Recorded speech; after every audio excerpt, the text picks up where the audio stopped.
할렐루야. 우리 옆에 상주사람들 사랑합니다. 축복합니다. 우리 말씀의 제목을 한번 봅시다. 시작. 피로 세운 언약. 오늘 이 말씀을 함께 나눌 때 하나님 여러분 은혜의 뜻들이 저와 여러분 안에 흘러가기를 주 이름으로 축원합니다.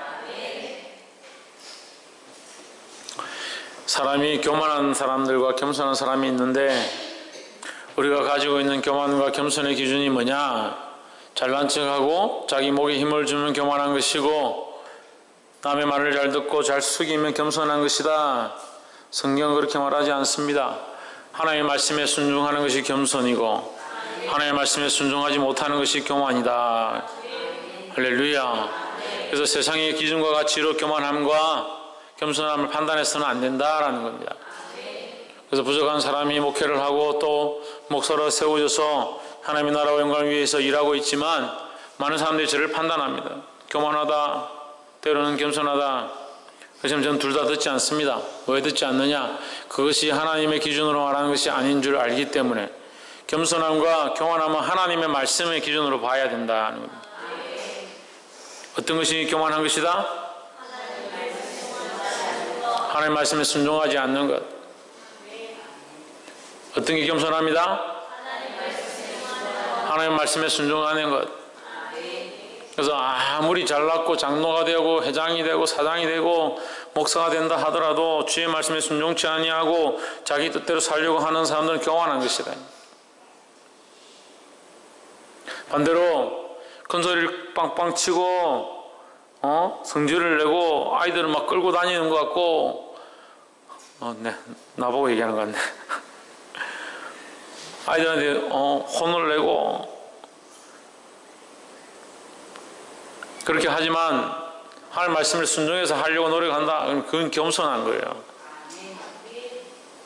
교만과 겸손을 혼동하는 겁니다. 왜 그럴까? 그래서 세상의 학문들을 배워서 그렇게 판단하니까 우리는 참 그래도 많이 훈련되어지고 단련되어서 그래도 좀 나은 거예요. 교만과 겸손의 기준들을 너무 잘못 알고 있습니다. 그러니까 온전히 겸손해질 수가 없는 거죠. 겸손해질 수가 없는 거죠. 계속 교만한 겁니다. 그리고 자기가 내가 다른 어른들한테 잘하고 인사를 잘하고 숙이고 그런 사람들 너무 많이 봤습니다. 자기가 장로지만 사람들한테 내가 이렇게 하기 때문에 나는 겸손하다. 저보고 교만하다고 그러더라고요. 왜 교만하냐? 제가 물어봤습니다. 너는 말을 듣지 않는다. 장로들한테 달라든다. 큰 소리를 친다. 하나님 말씀에서 벗어났으니까 제가 책망하고 뭐라 하죠. 제가 집사 때 저보고 그렇게 얘기하더라고요. 가만히 들어보면요. 하나님의 기준하고 관계없는 거예요. 하나님의 기준이. 그런 기준을 가지고 있지 않습니다. 왜 가지고 있지 않을까요? 왜 가지고 있지 않을까요? 왜 가지고 있지 않을까요? 유엘이 왜 가지고 있지 않을까? 뭘 가지고 있지 않을까? 박근도 뭘 가지고 있지 않을까? 뭐라노? 하나님에 대한 기준을 가지고 있지 않습니다. 하나님에 대한 기준. 왜 가지고 있지 않을까요? 왜 하나님에 대한 기준을 가지고 있지 않을까요? 지대현, 왜 하나님에 대한 기준을 가지고 있지 않을까? 홍진우, 왜 하나님에 대한 기준을 가지고 있지 않을까? 크게 얘기해야지. 끝나고 또 노은기 들어보라고.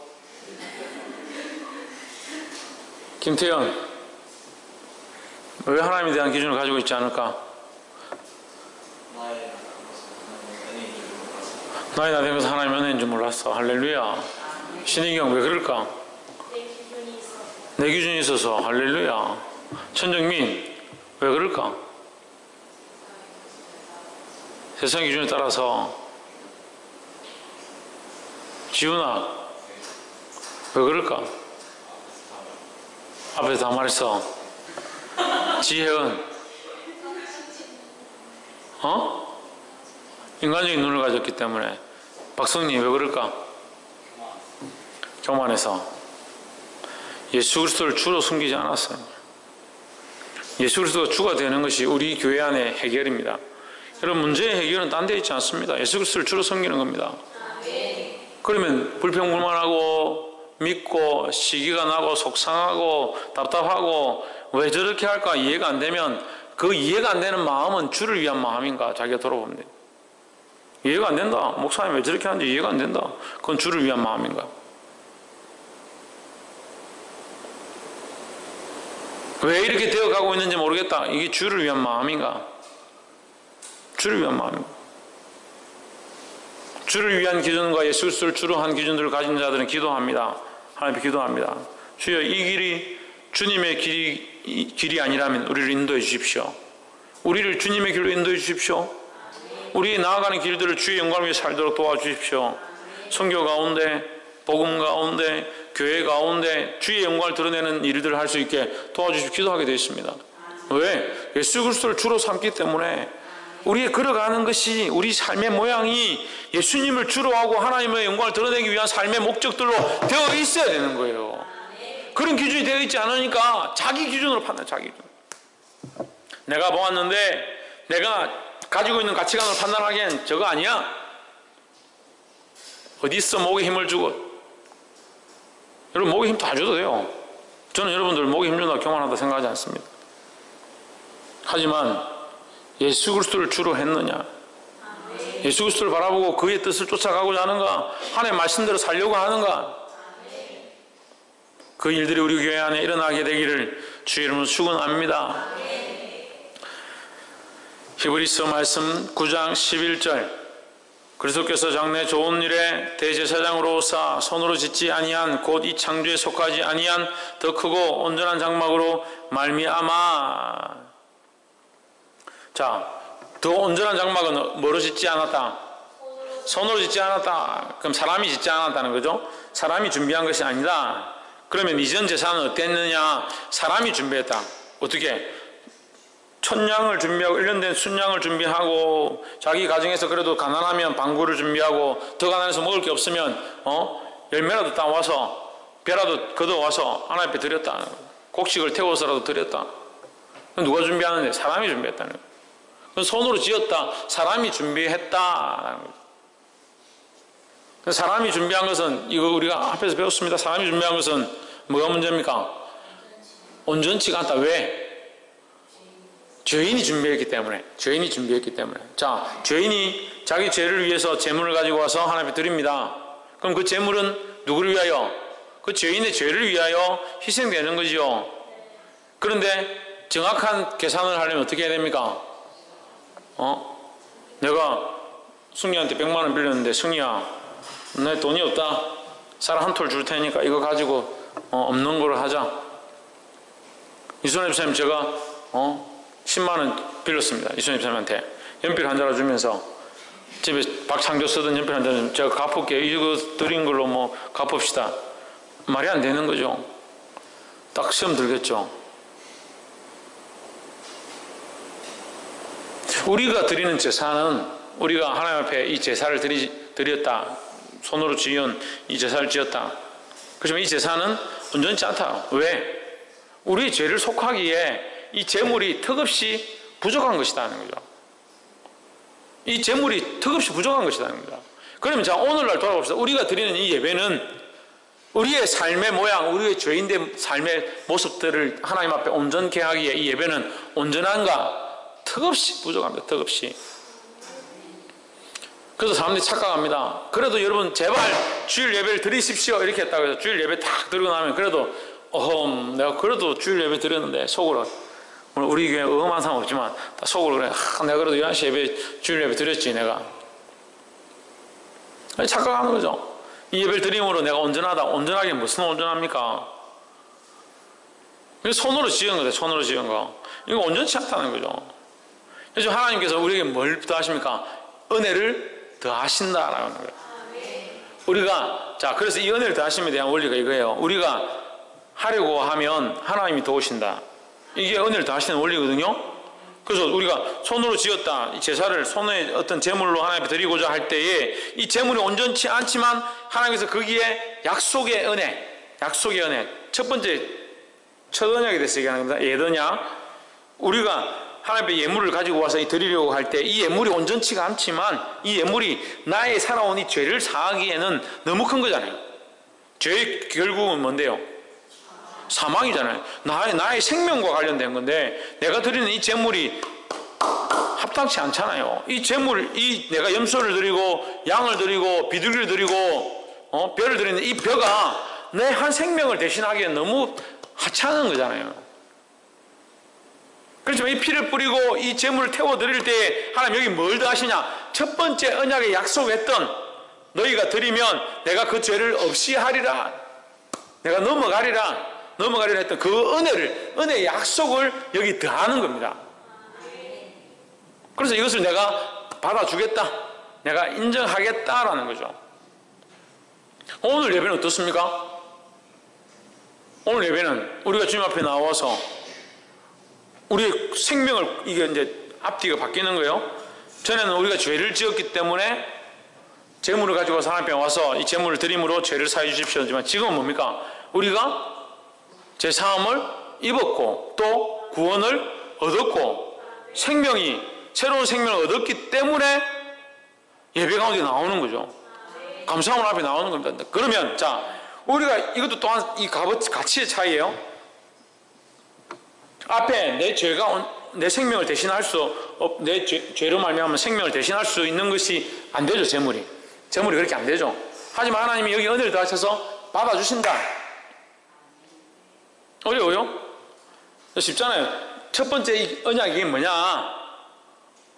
내가 죄를 지었는데 하나님께서 우리가 이 죄를 해결할 때 제물을 가지고 오면 이 죄로 말미암아 나는 사망을 죽어야 되는데 이 제물이 나의 생명과 바꿀 수 없지만 견줄 수가 없지만 하나님 여기 은혜를 더하셔서 하나님 용서의 은혜를 더하셔서 약속의 언약 그 첫 번째 계약을 여기 더하셔서 받아주시겠다는 거죠. 인정해 주시겠다는 거죠.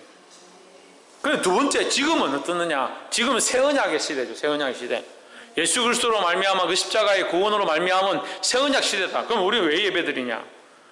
이미 이때는 생명의 구원을 얻지 못한 자들이 그 죄의 사함을 얻기 위해서 제물을 드렸던 거고 지금은 죄 사함을 입고 구원을 입은 자가 뭐를 입은 자가? 홍채에 뭘 입은 자가? 구원을 입은 자가 생명을 얻은 자가 이미 생명을 얻었다는 거죠. 이 얻은 생명을 어떻게 갖출 수 없지만 견줄 수가 없지만 내가 주님 앞에 나의 예물을 가지고 내 몸을 가지고 주님 앞에 이걸 드리는 겁니다. 예배 가운데 주님 앞에 드리는 겁니다. 그러면 거기 뭘 하시냐? 하나님께서 예수 그리스도의 피로 덮으시는 거죠. 그래서 그리스도로 옷 입게 하소서 했던 것처럼 예수 그리스도의 그 피와 예수 그리스도로 말미암은 그 옷 입음이 우리한테 임한다는 겁니다. 그럼 뭡니까? 우리가 나아가는 것이 아니라 우리의 연약함들이 나아가는 것이 아니라 예수 그리스도로 덧입혀진 우리가 나아간다는 겁니다.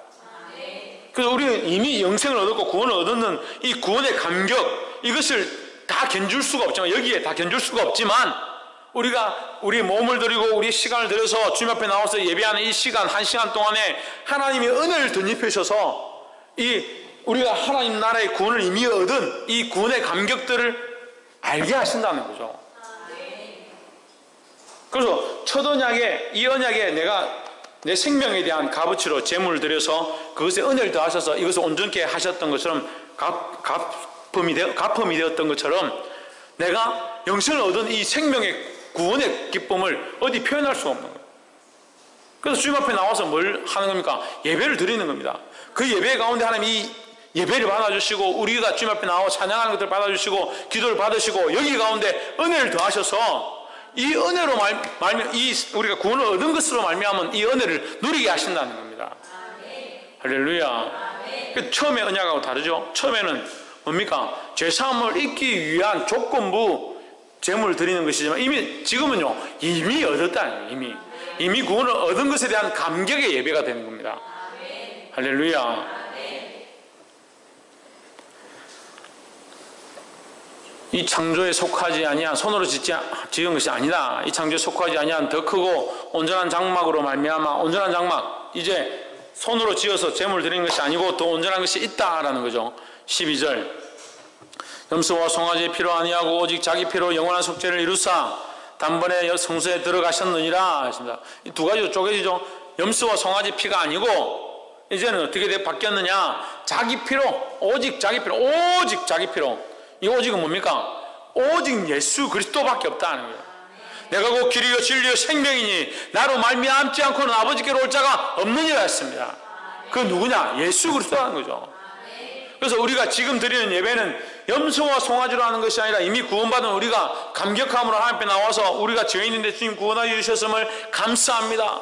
내가 연약하여서 또 죄를 지었지만 내가 주님 앞에 나왔습니다. 예수 그리스도의 피로 덮으시고 은혜를 더하셔서 우리 예배를 받아주십시오. 이렇게 하는 거죠. 오직 자기의 피로 영원한 속죄를 이루사 단번에 성소에 들어가셨느니라. 누가? 예수 그리스도께서 들어가셨다는 거죠. 성소는 뭡니까? 하나님의 임재, 하나님의 보좌, 하나님이 계신 곳으로 들어갔다. 예수 그리스도께서 자기를 이 첫 번째 언약의 그 제물과 같이 자기 자신을 피로 제물로 드리심으로 말미암아. 왜 예수님이 자기 자신을 피의 제물로 드려야 되는 거예요? 왜 드려야 됩니까?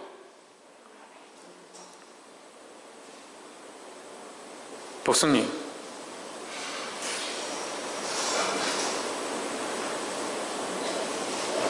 이해주, 왜 예수님이 자기 자신을 피의 제물로 드려야 되는 거야?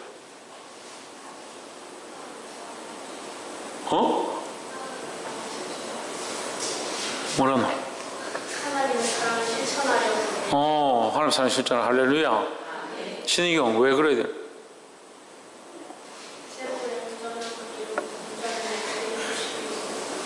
온전한 예배를, 온전한 제물을 이루기 위해서.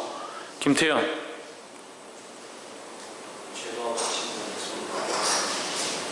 이 죄의 문제를 해결할 자는 예수님밖에 없는 거죠. 자, 다시 한 번 더 생각해 봅시다. 우리가 드렸던 예배, 이전에 예던 양은 어땠습니까? 우리가 죄인이기 때문에 이 죄의 문제를 해결하기 위해서, 자, 우리가 지금 두 가지 배웠잖아요.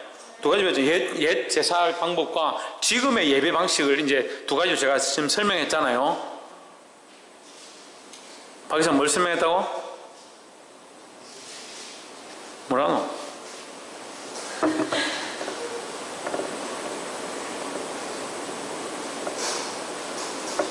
지대현, 뭘 설명했다고?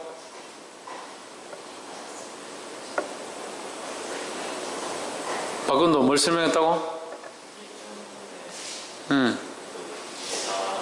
예전에 들었던 제사랑 예배에 대해서 설명했지. 자, 예전에 들었던 제사는 내가 죄인이기 때문에 죄인들을 용서해 주십시오 하고 제물을 가지고 와서 그 피를 제단에 뿌리면 거기 하나님이 언약에 첫 언약, 너희가 이렇게 하면 내가 받겠다 했던 그 언약에 약속을 더하셔서, 그것도 은혜죠. 그 약속을 더하셔서 이 제사를 받으셨다는. 근데 여기 뭐가 없습니까? 뭐가 없어요? 피 흘림은 있는데 뭐가 없어요? 온전한 피 흘림이 없는 거죠. 온전한 피 흘림이 되려면 어떻게 해야 됩니까? 온전한 피 흘림이 되면 어떻게 해야 돼요? 진짜 내가 죄를 지었기 때문에, 다시 설명하잖아요. 내가 죄를 지었기 때문에 내 죄 때문에 대신 제물을 가지고 와서 이 제물에 피를 흘려서 거기 하나님의 언약의 약속을 더하셔서 이걸 드렸다. 그래서 하나님 받으셨다. 약속했기 때문에 받으셨다는 거죠. 근데 이게 왜 온전치 않느냐? 왜 온전치 않습니까?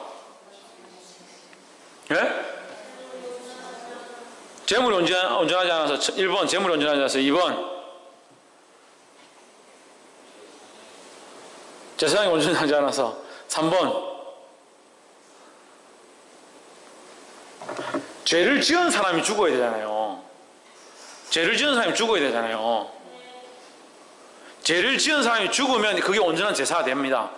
제사의 목적이 그거예요. 죄를 지은 사람이 죽으면 죄의 문제가 해결되잖아요. 죄를 지은 사람이 죽었으니까 이 죄의 대가로 사망을 당했으니까 죄값을 지불했기 때문에 앞으로 이 죄에 대한 문제는 없는 겁니다. 그게 끝나죠? 그게 진짜 끝나버리는 거지. 그렇게 되면. 죄를 지은 사람이 죽어버렸으니까 이제 이 앞으로 아무것도 없는 거죠. 그럼 무슨 구원입니까 그게? 그러니까 이 사람을 죽일 수 없으니까 하나님 어떻게 대신 다른 걸 죽이시고 거기에 언약을 더하셔서 내가 이것을 넘어가리라 인정해 그냥 잠시 인정해 주리라는 거죠. 네가 죄 지었지만 내가 이 제물을 드린 것을 인해서 내가 넘어가겠다. 내가 너를 죽여야 끝나는 문제인데 내가 넘어가겠다. 이거 온전치 않은 거죠. 온전해지려면 어떻게 돼요? 이 죄의 대가로 내가 죽어야 되는 거죠. 그렇잖아요. 이것도 어려워요. 죄 지은 사람이 죽어야 이 죄의 문제가 끝나는 겁니다. 그런데 자 보십시오. 죄를 지은 사람이 죽어버리면 이 뒤에 아무것도 없는 거예요. 소망도 없고 미래도 없고 인생도 없는 거예요. 그럼 우리는 죄를 얼마나 짓고 있는데? 죄를 얼마나 짓고 있습니까? 잠깐 앉아서 부업하는데도 별의별 생각들이 다 시기와 질투와 별의별 생각들이 다 잠시 누워있는데도 별의별 공상과 망상들이 돌아다녀요. 제가 이제 진우를 잘 이해를 하는데 왜 이해를 하느냐. 저도 좀 이렇게 공상을 많이 하거든요.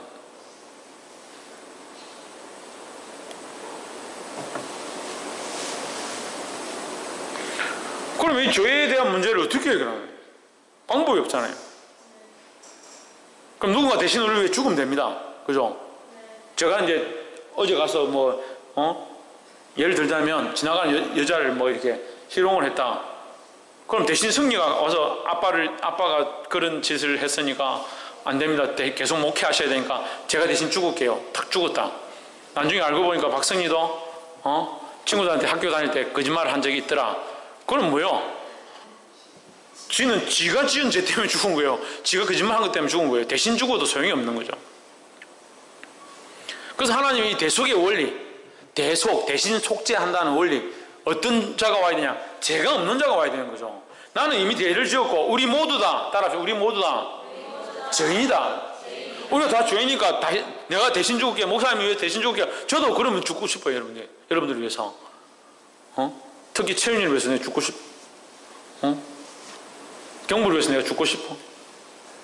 내가 죽어서 너희들 살릴 수만 있다면. 최 집사님 제일 낫네. 안 믿어. 여러분 위해서 제가 죽고 싶어요. 여러분 살릴 수만 있다면. 그렇기 때문에 제가 이 사역들을 하고 있는 거예요. 죽고자 하는 자가 없어요. 죽고자 하는 자가. 영혼들을 위해서 죽고자 하는 자들이 없어요. 시대가 그래요. 홍기는 어떤 사람이 없다고? 뭐라고? 영혼들을 위해서 죽고자 하는 자가 없다. 영혼들을 위해서. 하나님께서 방법을 뭘 주셨냐? 죄가 없는 자를 보내야 된다. 죄가 없는 자. 근데 인간의 원리에 의하면 다 우리는 유전적으로 죄를 짓습니다. 유전적으로. 태어나서 본능을 가지고 태어나죠. 태어날 때부터 자기 욕구만 구하는 거예요. 하윤이 가만히 누워있는데도 저도 안 주면 저도 안 준다고 울지요. 자기 하고 싶은 대로 하네. 하고 싶은 대로. 갓난 애기들 안에 죄의 본성이 어떻게 있느냐. 엄마 젖 빨다가 안 놓으면 깨물입니다. 젖 빨다가 제대로 안 놓으면 이 깨물어요. 젖을. 그럼 그건 거룩하고 선한 겁니까? 옳은 길을 위해서 엄마 젖을 깨물었다. 저는 얘기했잖아요. 이삭이 박성희를 낳아놨는데 12개월 차입니까? 16개월 차입니까? 박성희 태어나가지고 가만히 누워 아무것도 못하고 이래가 머리만 커가지고 이래가 이게 눕혀놓으면 머리가 바로 튀어나오면 뒤에가 튀어나가요. 그 쪼매난 건 이 진짜 누구 말 못하는 조망만 한 거를 우리가 잠깐 밖에 이렇게 하고 들어가려는데 하고 들어가 보니까 이삭이가 들어왔다 나갔어. 그러고 울어. 이상하다. 그러다 현장을 딱 잡았어요. 엄마가 내 안고 저를 먹이고 이러니까 질투가 나가지고 지도 아장아장 걸어다닐 텐데 돌릴 텐데 늘 걷지는 못하고 이제 아장아장 이제 한 번씩 걸어다니고 또 계속 앉아있고 이러는데 그거 가가지고 지가 먹던 젖을 그 동생이 먹는다고 꼴 보기 싫다고 그걸 꼬집는 거야. 1살짜리가 꼬집는 거야. 그럼 생각해보세요. 내가 그러면 1년 동안 돌 될 때까지 그 아이를 훈련시켜가 성리가 태어나면 질투를 해라. 그 애기가 태어나거든 꼬집어라. 제가 훈련시켰습니까? 단련을 시켰습니까? TV를 보면서 뭐 섭득했습니까? 학습해가지고 그걸 배웠습니까? 가지고 태어나면 가지고 태어나면. 그래서 우리에게는 뭐가 있다? 원죄와 원래 가지고 있는 죄와 자범죄, 스스로 짓는 죄가 있다. 그래서 죄 없다 할 사람이 아무도 없다. 우리 안에 죄 없다 할 사람이 아무도 없다는 거예요. 나 죄가 있으니까 내가 대신 죽을게. 니를 위해서 대신 죽을게. 내가 사랑하는 너희를 위해서 이 사랑하는 자야 내가 너를 위해서 죽겠다. 죽으면 그 헛되죠. 자기를 위해 죽은 거니까. 자기 죄 때문에 죽은 거니까. 대가 지불이 안 되는 겁니다. 대가 지불이 되려면 어떻게 죽어야 된다? 박창조 어떻게 죽어야 된다? 누가 죽어야 된다? 어떤 사람이 죽어야 된다? 일어서. 유혜리 어떤 사람이 죽어야 된다? 너도 일어서. 홍채윤 어떤 사람이 죽어야 된다?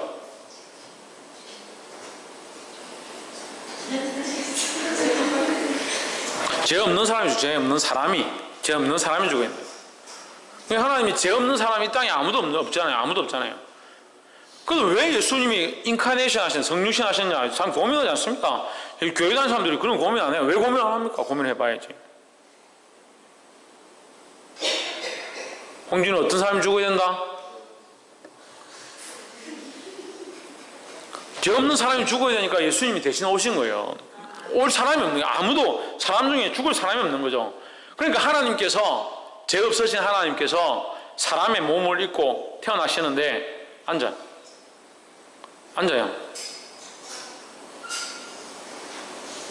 사람의 몸을 입고 태어났는데 죄 없으신 하나님께서 사람의 몸을 입고 예수라는 분으로 태어나야 되는데 하나님께서 어떤 일을 하시냐면 남자의 정자와 여자의 난자가 만나서 아이가 되면은 뭐가 있습니까? 유전자가 지금은 그때는 2000년 전에는 이 성경이 기록되었을 때는 모르죠. 유전자가 뭔지 DNA가 뭔지 어떻게 합니까? 엽록체가 뭔지 어떻게 알아요? 그러니까 이 성경이 정황무한 겁니다. 2000년 전에 기록됐는데 그런 것들을 다 알고 있는 거죠. 오늘날에 왔어야 과학이 발달하니까 유전자 정보가 거기 들어있구나. 정자 속에 들어있고 난자 속에 유전자 정보가 들어있구나. 그래서 이게 태어나가지고 생명이 되면 좌뇌에는 EQ가 있고 우뇌는 IQ가 있고 그래서 조상으로부터 물려받은 지식들이 있고 유전된 망연의 행실들까지 쫓아오는구나. 지금 우리가 알 수 있는 거죠. 그 조상들로부터 유전된 이 망연된 행실들이 원죄로 태어나버리면 안 되니까 어떻게 하느냐? 몸은 예수로 태어나야 되는데 안 되니까 여인의 몸 안에 태어나는데 뭐로? 성령으로. 그래서 마리아는 요셉과 잠자리를 했다 안 했다? 안 했는 거죠. 그래서 동정녀를 하는 겁니다. 그래서 이걸 못 믿는 거예요. 세상 사람들이 못 믿는 거죠. 이걸 만들어내려고 해도 이렇게 만들어낼 수가 없어요. 이런 소설을 지으려 해도 이렇게 지을 수가 없잖아요. 이런 원리를 어떻게 알았어요? 그 유전되어진 그런 것들이 흘러가지 않게 하기 위해서 성령이 개입하셔서 그 마리아의 몸에 태어나지만 요셉과 관련이 없는 그 피로 연결되어진 것이 아닌 생명으로 태어나는 거예요.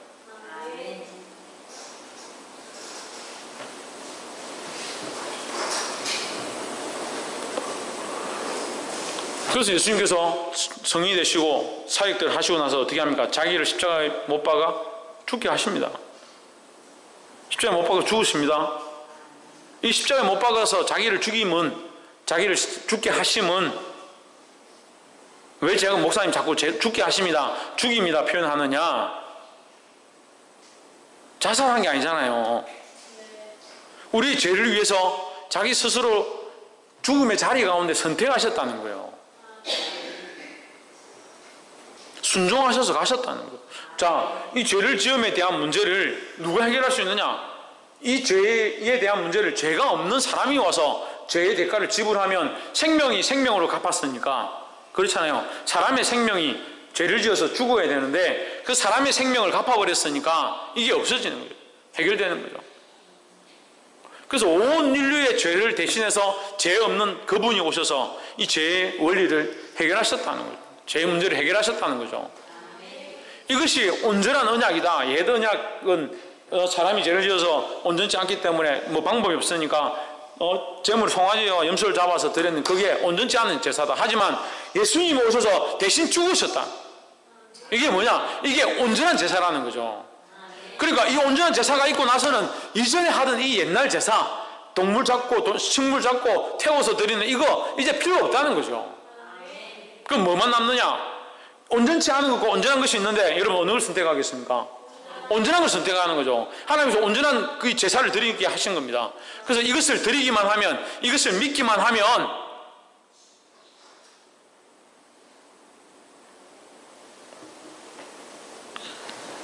홍채인 오빠하고 자리 바꿔라. 이것을 믿기만 하면 우리에게 구원의 은혜를 주신다는 거예요. 할렐루야. 그래서 이 옛 제사, 온전치 않은 옛 제사가 바뀌어져서 예수 그리스도로 말미암은 온전한 제사가 우리에게 왔다는 거예요. 그래서 이제는 제물을 가지고 드릴 필요가 없는 겁니다. 제사는 끝났잖아요. 제사는 끝났잖아요. 우리 죄를 속하는 이 제사는 예수님이 십자가로 말미암아 끝났잖아요. 그러니까 지금 뭐만 있습니까? 죄가 사하고 나면 뭐만 있습니까? 백성들이 모여서 제사장이 들어가서 제물을 드리고 피를 뿌리고 단에 뿔에 바르고 하나님 앞에 드리고 나서 나와서 뭐라고 합니까? 박이사 너 뒤에가 서 있어.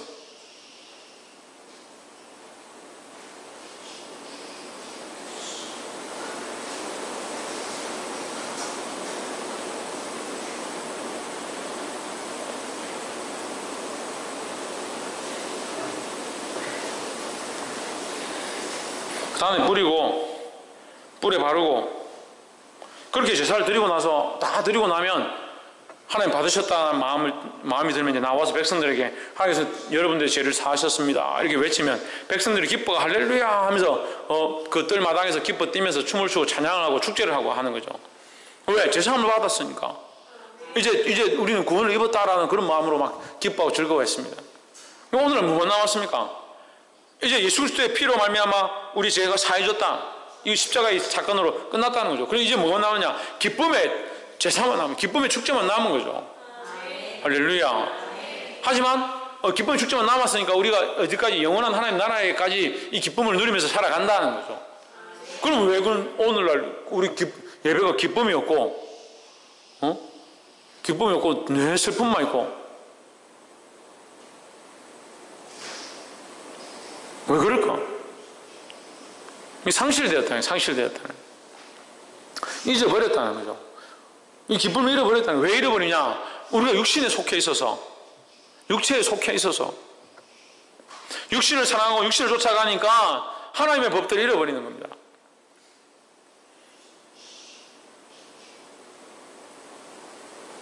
육신의 것들을 잃어버리고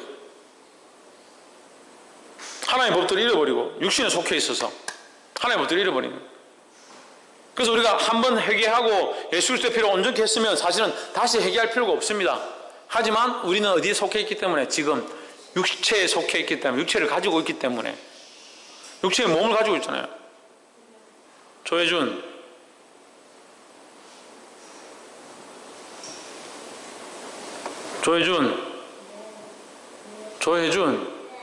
천국 갑니까? 예배 시간에 말씀 안 듣고 그리 까불어가 천국 가겠습니까?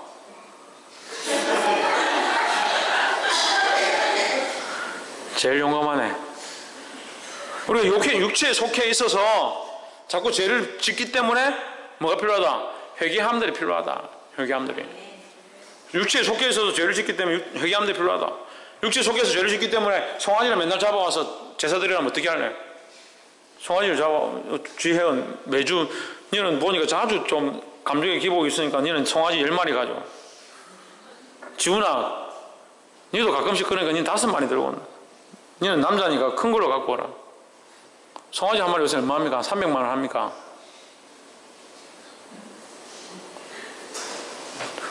암소 고기 좀 많이 나가는 600만 원, 700만 원 하죠? 예. 그 매주 한 마리씩 여러분 가져와서 여기 제사합시다. 목사님은 이제 백정으로 바뀌어야지. 맨날 고기 잡고. 지금 그럴 필요가 없는 거죠. 왜? 온전한 제사가 되었으니까 옛날 거 말라고 하냐는 거예요.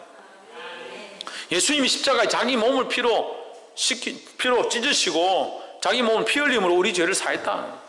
그것을 믿으면 제사함을 입는다는 거죠. 이것을 믿는 것이 뭐냐? 회개라, 회개하고 주님의 피로 씻기고 내가 온전히 살려고 하고 주님의 피로 씻기고 온전히 살려고 하고. 실패하지만 내가 연약한 육신을 갖고 있어서 또 욕심내고 또 엄난해지고 또 거짓말하고 또 시기질도 하지만 지금은 제사를 드릴 필요가 없이 예수 그리스도 앞에 나와서 내 죄를 토하고 자복하고 회개하면 주님 나를 정결케 하신다. 할렐루야. 그럼 그 다음에 뭐가 있냐? 기쁨이 있다는 거죠. 오늘 이 본문의 말씀들이 이 말씀들 13절 염소와 항소의 피와 및 송아지의 죄로 부정한 자에게 뿌려 그 육체를 정결케 하며 거룩케 하거든 하물며 영원하신 성령으로 말미암아 흠없는 자기를 하나님께 드린 그리스도의 피가 어찌 그리스도가 어떤 분이시다? 흠없는 분이시다.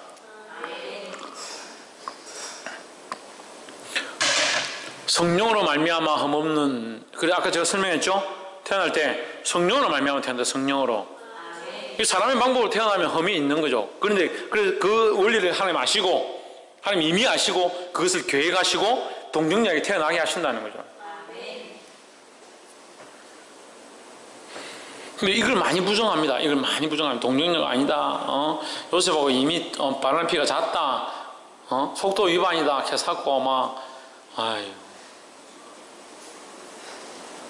그걸 인간적으로 만들어버리니까 하나님의 섭리가 하나님이 거룩한 그 계획들이 인간적으로밖에 안 보이는 거죠. 그건 하나님 믿는 게 아니다. 말씀도 모르고 원리도 모르니까 엉뚱한 소리를 하는 거죠. 흠없는 자기를 하나님께 드린 그리스도의 피가 어찌 너희 양심으로 죽은 행실에서 깨끗하게 하는 것뿐만 아니고 무슨 작용을 하느냐? 우리가 회개하면 하나님 우리 죄를 씻기시고 따라서 하나님 앞에 회개하면 그리스도의 피가 우리를 씻기시고 그 깨끗하게 행실을 깨끗하게 하고 그거 끝나는 게 아니고요. 우리를 깨끗하게 씻기실 뿐만 아니라 뭐 하게 하시냐? 살아계신 하나님을 섬기게 한다. 그래서 씻기셔서 죄를 사하고 정결한 사람이 되게 할 뿐만 아니라 하나님 앞에 정결한 삶을 또한 살아가게 하는 겁니다. 할렐루야. 그래서 예수 그리스도의 피가 우리를 정결케 할 뿐만 아니라 그 안에 승리하고 주의 말씀대로 살게 하는 작용을 한다는 거예요. 이 놀라운 비밀을 알아서 깨달아서 승리하는 저와 여러분 되기를 주의 이름으로 축원합니다. 15절 이를 인하여 그는 새 언약의 중보니 이는 첫 언약 때의 범한 죄를 속하려고 죽으사 부르심 입은 자로 하여금 영원한 기업의 약속을 얻게 하려 하심이니라. 이 말이에요. 아까 얘기한 첫 언약은 온전치 않다. 첫 언약 때 범죄한 것은 온전치 않다. 하지만 예수님이 죽으사 부르심을 입은 자들. 부르심을 입은 자가 뭐예요? 부르심을 입은 자가 뭐예요? 부르심은 뭡니까? 콜링이에요. 콜링. 불렀다. 콜링했다. 이것을 사도 바울은 뭐라고 표현하느냐? 에베소 1장 말씀을 통해서 택정함을 입은 자, 택함을 입은 자, 이미 하나님이 택하셔서 부르신 자라는 거예요. 할렐루야. 그래서 첫 언약 때에 제물을 드린 자들도 그 중에 부르신 자들, 택하신 자들은 온전히 제사를 드린 자들은 이렇게 얘기해요. 뭘 입느냐? 예수님의 그 십자가의 피가 작용해서 그 앞에 제물 드린 자도 또한 오늘 예배 가운데 하나님 믿는 자들도 이 예수님의 죽으심 십자가의 피가 작용이 되어서 뭘 얻게 하느냐? 영원한 기업의 약속을 받게 한다는 거예요. 할렐루야. 그래서 예수님을 믿는 자, 예수님의 그 피를 믿는 자들은 뭘 얻느냐? 영원한 기업의 약속을 얻는다. 이 구원의 약속을 얘기하는 거죠. 16절 유언은 유언한 자가 죽어야 되나니 이제 이건 설명하기 위해서 하는 겁니다. 이제 유언하는 예수님이 죽으시려고 오신 거죠. 오신 이유가 뭐냐? 죽으시려고. 왜 죽으셨냐? 죽으심으로 우리를 천국에 들어가게 하기 위해서 이게 유언입니다. 예수님이 오신 목적이고 죽음의 이유다는 거죠. 그래서 예수님의 죽으심, 죽으심의 유언은 뭐냐? 우리를 살려서 영원한 기업의 약속을 얻게 하는 것. 그것이 예수님의 유언이다. 그 예수님이 죽지 않으면 이 유언이 이루어지지 않지 않느냐? 이렇게 설명하는 거죠. 17절. 유언은 그 사람이 죽은 후에야 유효한 즉 유언한 자가 살아있는 동안에는 효력이 없느니라. 예수님이 죽으셨으므로 이제 이 유언은 우리에게 효력이 있다. 18절. 이러므로 첫 언약도 피 없이 세운 것이 아니니 모세가 율법대로 모든 계명을 온 백성에게 말한 후에 송아지와 염소의 피와 및 물과 붉은 양털과 우슬초를 취하여 그 책과 온 백성에게 뿌려 이르되 이는 하나님이 너에게 명하신 언약의 피라 하고 또한 이와 같이 피로서 장막과 그 섬기는 일에서는 모든 그릇에 뿌렸느니라. 그래서 그 피를 뿌림으로 이들의 죄를 사하고 그 죄 사함을 입었다, 너희가 구원을 입었다라는 표를 해준 것처럼 오늘날 주님이 우리를 위해 십자가에 죽으심으로 우리 또한 그 피를 믿음으로 뭘 입었다? 죄 사함을 입고 또 구원함을 입었다. 할렐루야. 22절. 율법을 쫓아 그의 모든 물건이 피로서 정결케 되나니 피 흘림이 없은즉 뭐가 없느니라? 사함이 없느니라. 할렐루야. 그 첫 언약 때에 그 피 흘림으로 죄 사함을 입었다는 이 언약을 세워준 이 약속, 이 계약의 약속, 이것과 같이 이제는 온전한 언약, 예수님의 피로 말미암아 이 언약이 이루어져서 우리가 뭘 입는다? 죄 사함을 입는다 하는 거죠. 할렐루야. 죄사함을 입고 끝나는 것이 아니라 세 단계죠. 죄사함을 예수님의 피로 말미암아 우리가 그것을 믿으면 죄사함을 입는다. 우리 행실을 온전히 한다. 지금 나왔잖아요. 14절에 죽은 행실에서 너희 양심으로 무엇으로? 14절. 우리 양심으로 죽은 행실에서 우리를 깨끗게 한다. 뭐 한다? 깨끗해 하는 것은 이게 씻기는 걸 말하는, 씻기는 거. 원래 모습대로 다시 돌아가는 것. 하나님께서 예수 그리스도의 피로 우리를 씻기셔서 어떻게 하게 하느냐? 원래 하나님 원하시는 모습으로 바뀌게 하기 원하시는 거예요. 그렇지만 아직 우리가 원래 모습으로 다 안 돌아가십니다. 왜? 육체를 입고 있으니까. 원래 모습대로 온전하게 되지 못하는 거예요. 육체가 있으니까 자꾸 육신의 생각을, 육신의 모양을, 육신이 원하는 것들을 먹고 마시고 즐기고 입으려고 하는 우리의 모습들을 들고 있다는 거죠. 하지만 주님 우리에게 뭘 하기 원하신다? 처음의 모습으로 돌아가게 하기 원하신다는 거예요. 그래서 피 흘림으로 우리의 행실이 깨끗함을 입어서 새 모습으로 돌아가게 하시고 또 뭡니까? 하나님 앞에 하나님을 온전히 섬기게, 살아계신 하나님을 섬기게 하지 못하겠냐? 하나님을 섬기는 삶으로 나아가게 하고 또 마지막으로 뭐요? 할렐루야. 그 유업을 이을 자로 영원한 유업을 이을 자의 그 영원한 유업에 대한 소망을 가지게 한다는 겁니다. 15절에 영원한 기업의 약속을 얻게 하려 하심이라 하십니다. 이것은 반드시 이루어지는데 그 뒤에 말씀은 왜 적어놨느냐? 이것은 반드시 이루어진다. 왜? 유언한 자가 죽었기 때문에. 죽으셨기 때문에 지금 살아계시지만 다시 부활하셨지만 그 상황에서 그 죽으심을 지불했다는 거예요. 죽음에 대한 이 유언장을 이루기 위해서 유언장이 뭡니까? 우리를 구원하겠다는 거죠. 유해리를 구원하겠다. 이해주를 구원하겠다. 내가 죽음으로 이들을 살려주십시오. 하나님 앞에 유언장을 쓰는 겁니다. 하나님, 내가 십자가에 이들을 대신해서 죽겠습니다.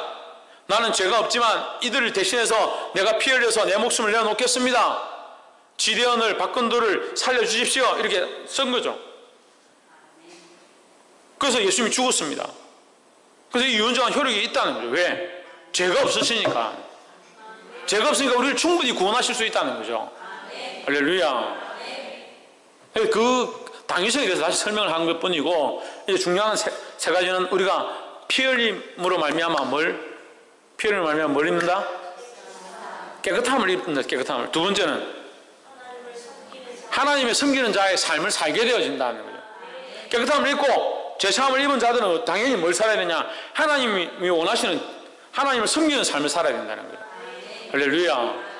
그러면 자기를 돌아보면 내가 하나님 믿는데, 예수님 믿는데 회개가 잘 안 된다. 그것도 문제죠. 회개를 하고 나니까 회개함을 입었는지 죄사함을 입었는지 안 입었는지 잘 모르겠다. 그것도 문제입니다. 죄사함을 입고 나니 이걸 어떻게 점검하느냐? 내가 주님 앞에 회개하고 나니까 우리 안에 기쁨이 임하고 뭐?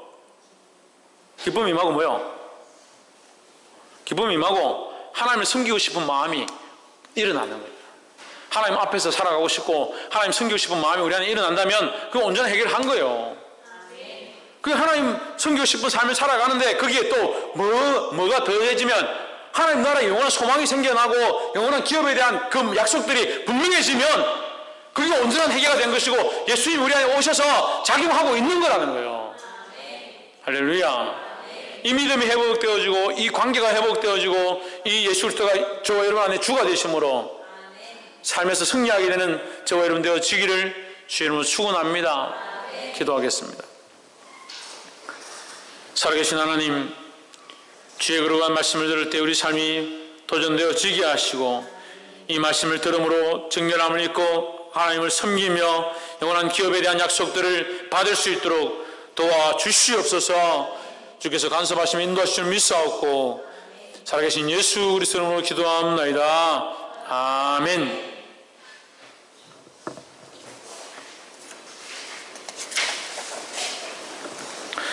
예, 강경 말씀드리겠습니다. 우리